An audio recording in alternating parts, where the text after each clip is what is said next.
What's up, guys? We're going to be breaking down this short notice fight right here real quick. This is going to be Mounir Lazzez, who was originally supposed to fight Elizeu Zaleski dos Santos on this card. Zaleski, unfortunately, couldn't make the fight, so now he's taking on Ange Loosa. So Lazzez, he needs to bounce back. He had a bad performance against Mounir Lazzez last January. He had an epic UFC debut where he showed all his weapons. He cashed as a big underdog against Abdul Razak Al Hassan. But his second UFC fight, he came back to earth. He got finished in the first round by Worley. And this fight is a good fight to see if the Al Hassan fight was just a blip or it will be a trend and Lazzez will be a mainstay UFC fighter. Lazzez, he's had some visa issues, which have precluded him from fighting for over a year at this point. And he was expecting, like I said, to fight a established UFC veteran, a guy close to the rankings. So he can't have a letdown spot here just because he's going from facing a pretty big name to facing a UFC newcomer, because Ange Loosa is still a pretty formidable opponent. For Losa, I was super excited for the Zaleski versus Lazzez fight, but this is a good matchup as well. Losa, he trains out of Sanford MMA. He's pretty dynamic. He had an opportunity on the Contender Series last year, and he had a back and forth fight with Jack Della in August. He returned. He fought John Howard at XMMA April 2nd. So it was, a little bit less than 2 weeks ago. And he was able to get the win, mostly used his wrestling to pick up the victory. He didn't take a lot of damage. And hopefully he didn't go out there and gain a lot of weight or eat a lot of food, party these last 10 or so days since he's had that fight. Because obviously he has to cut down to 170. They're not giving him a catch weight or any allowance. So hopefully he can make the weight and make good on that first impression. Because if he loses, misses weight, lays an egg in the fight, you can never make up for a bad first impression, But I know that he trains heavily with Gilbert Burns, several other good fighters at Sanford. We have Andre Fiallo on this card. So he's been having some good training partners to train with during his fight camp that he just had recently. And Loosa, the only thing that's really been holding him back in his career is that he hasn't been super active. He went pro 9 years ago, and he only has 10 career fights.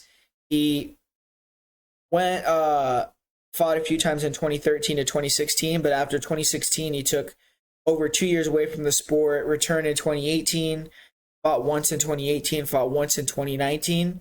Then he didn't fight in 2020, came back and had the fight against Jack Della after almost 2 years away from the sport.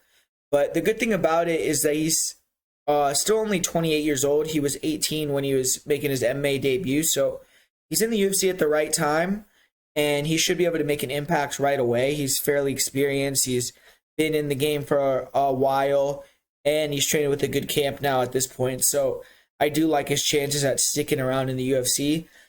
But Mounir Lazzez is a stiff test for your UFC debut. He's a fun striker to watch. Tall, rangy guy. He has good movement. And he tends to start slow because he needs to get his range so he can counter. And fighters can't give him that comfortability. They have to pressure him. They have to make the fight ugly. Because Lazzez is a great counter striker, especially when fighters load up, just head hunt. He can attack with all 8 limbs. He has great up-down striking. He'll attack the body, the head, the legs. His most dangerous weapons to me are his head kicks and his knees. Good elbows on the inside as well, but he has a ton of weapons he goes to. He has really good straight punches. He'll throw intercepting knees to the body, to the head, good elbows. He picks fighters apart with the jab, with the straight shots. He'll attack the body to open up the head. And he puts together really good combos. When he can back fighters up, he likes to put on a show. And puts out a good amount of volume. He can push the pace. One thing about Lazzez is he has a great chin.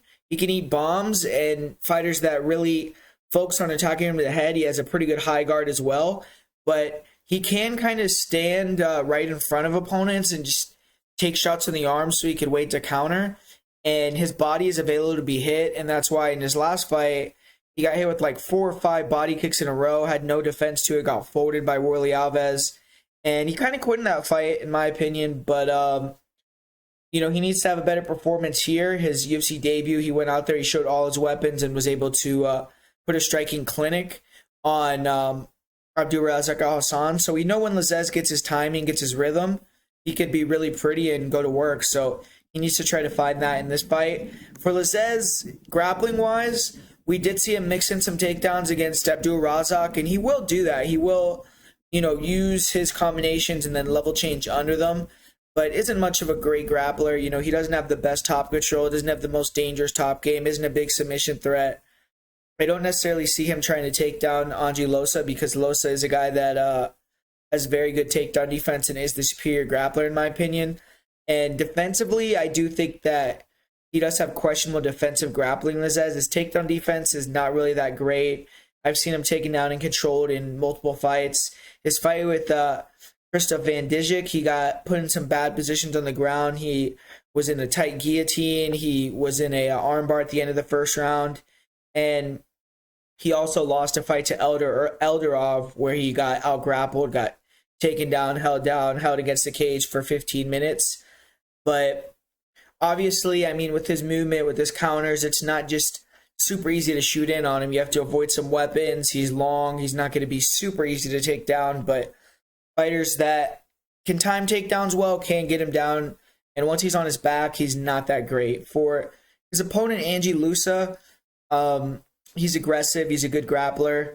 He's very athletic. He's explosive, powerful, and he likes to attack with leg kicks, straight punches. He has good hand speed, pretty good at picking and pulling in the pocket. And I think he's going to be trying to throw body kicks in this one.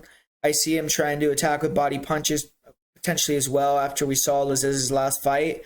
And he isn't really usually a body attacker. He's more of a headhunter, but I do think that he should come in with that game plan, especially with Sanford behind him. And he should look to wrestle. If you watch his last fight with John Howard, he won it basically with his blast double, with his timing on his takedowns, his control on top. And I think if he can get Mounir Lazzez to the mat, he has a chance at the submission and control. And I think he could win rounds with his top position. Loosa, he does a good job of getting fighters to believe that he's going to pull counter. And then instead he'll level change, hit that easy double. If he can't finish, he'll shove you to the cage and then work from there. And I do think if he's aggressive, he can hit takedowns. And he has solid cardio heart. If you watch the Jack Della fight, that was a war. They both dug deep in the third round. I am a little bit worried about what Loosa's been doing in this last couple weeks. If he will get tired, it becomes a hard fight. But this fight's hard to call because Mounir Lazzez had to have put in a really hard camp getting ready for a beast like Zaleski. But I do think Loosa is the superior, more well-rounded fighter. He has to be aggressive, pressure, time the takedowns, and just win that way. Win with being the more well-rounded guy, the guy that could, make sure where the fight takes place. And I feel like it's going to be kind of a low-volume fight on the feet because Lazzez is a counterpuncher, and Loosa comes with pretty good defense. He doesn't leave a lot of openings. He's not super aggressive. So I don't think that it's gonna be like super high volume on the feet, and I think that the takedowns are gonna be the difference in the fight. I think if Lazzez starts to get a little bit frustrated and starts to be more aggressive, then the takedowns could come a little bit easier. And I do think when Loosa gets takedowns, he's gonna be able to establish top control, and even if he can't hold Lazzez down for an entire round, I think he will start to accumulate some control time as well. So I'm actually gonna go with the underdog in this one. I'm gonna go with the fighter coming in on short notice. I think that Sanford MMA is going to have him ready. I think Ange Loosa is going to pull off this upset.